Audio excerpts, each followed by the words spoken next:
Good day everyone, my name is Cyna VASQUEZ and today we'll take a look back at one of 2020's strongest storm and then after that we'll talk about disaster preparedness. Severe tropical storm Goni officially entered the Philippine area of responsibility on the 29th of October and was given the name Rolly and its international name is Goni.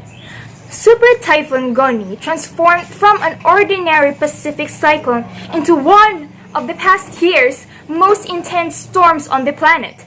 Goni's explosive intensification occurred over the warm waters in the western Pacific Ocean.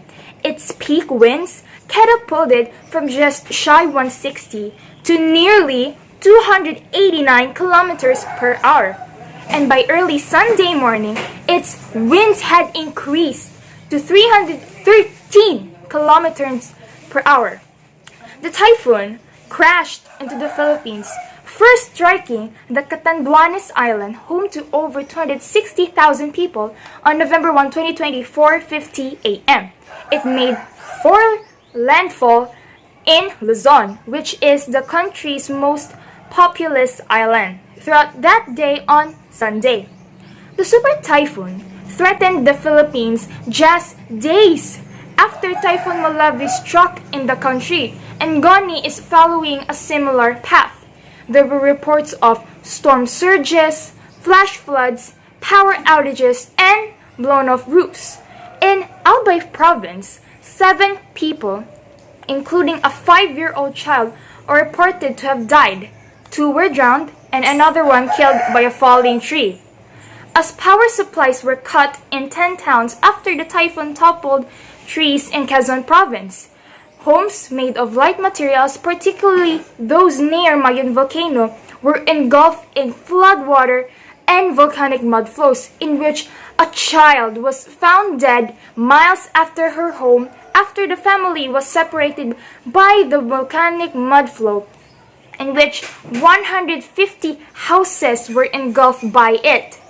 Goni knocked out mobile phone service, power lines, uprooted trees, and caused damage to critical infrastructure, including hospitals and markets. So how did our country prepare for this super typhoon, especially in this ongoing crisis of COVID-19? Social distancing and the spread of the virus are still huge risks for the evacuation. So, how did the Philippines prepare?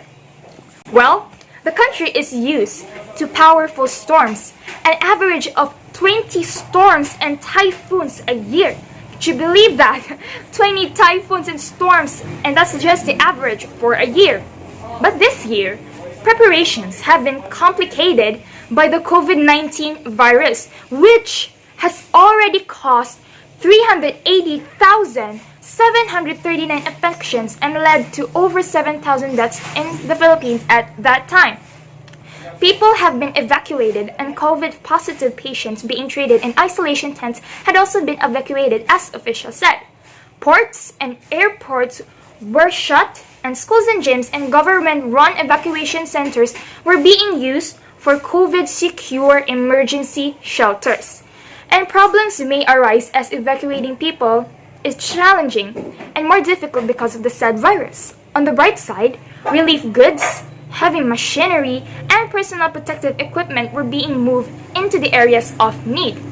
Government and non-government agencies work hand in hand to bring help to the people. So the role of the government is to protect the people as they can from different types of calamities, not just natural ones. So government officials plan and execute properly their responsibilities during floods, calamities, and through the use of media, information is spread throughout the country. Officials, the army, and even the navy fly in helicopters around the country or in affected areas to check if any people are stuck in floods. They bring help, relief goods, and etc. When the floods subside, the people are shifting back to their localities, and the government may give some financial help to people to restart their lives. And the local government has the first-hand knowledge to your community's social, economic, infrastructure, and environmental needs, helping them to provide support in a disaster. Now then, let's talk about disaster. So, one of the root causes of workplace injuries, illnesses, and also incidents in a natural disaster is the failure to identify or recognize hazards that are present or that could have been anticipated. A critical element of any effective safety and health program is proactive, ongoing process to identify and assess such hazards. If you've already known the hazards, the next thing you're going to do is the policy objective of anticipating and reducing the risk is called disaster risk reduction. So it describes the actions that aim to achieve the objective of reducing risk, avoid the construction of new risks, address pre-existing risks, share and spread risk to prevent disaster losses being absorbed by other development outcomes, and creating additional probability. So it's sharing information, not sharing and spreading the actual risk.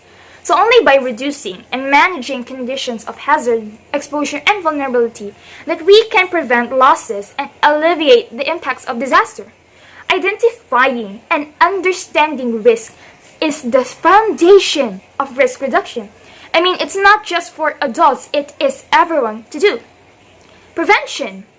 The prevention is the activities and measures to avoid existing and new disaster risk. Second is mitigation, the lessening or limitation of the adverse impacts of hazards and related disasters.